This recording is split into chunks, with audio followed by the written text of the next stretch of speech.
Hey, fourth graders, Mrs. Watson. As you know, today and tomorrow I'm here, but I'm doing makeup testings. And on Thursday, I have a meeting. So literacy might be a little bit late both days.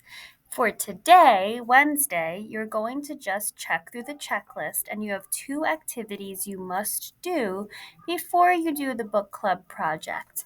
The first thing you have to do is from the vocabulary journal. You already have our 2 words of the week. You just have to dig deeper. This means synonyms, antonyms, and parts of speech. As a reminder, a synonym is a word that means the same thing.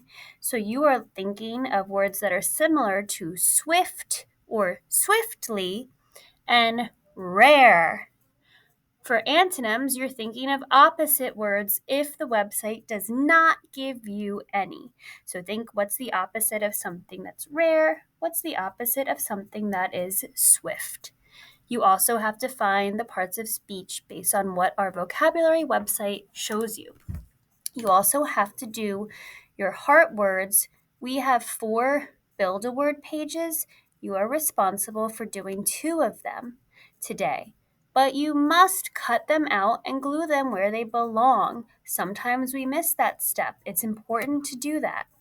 Once number 1 and number 2 are done, you are going to continue working on your book club work. Now, I know yesterday a lot of us were really excited about changing the background, changing the font, the color, the style. Today, we have to make sure we start actually working. That means looking through the first couple slides. You can go in whatever you want, but whatever order you want, but everything has to get done. So if you're writing about the main character, you want to make sure that you're telling me a little summary or overview about Milo. If you have any questions to what it should look like, if you go back to our Google Classroom, classwork, where our book club project is listed, I also included a link of the student example I shared with you. So you want to just give us an overview on who Milo is, anything we need to know about him.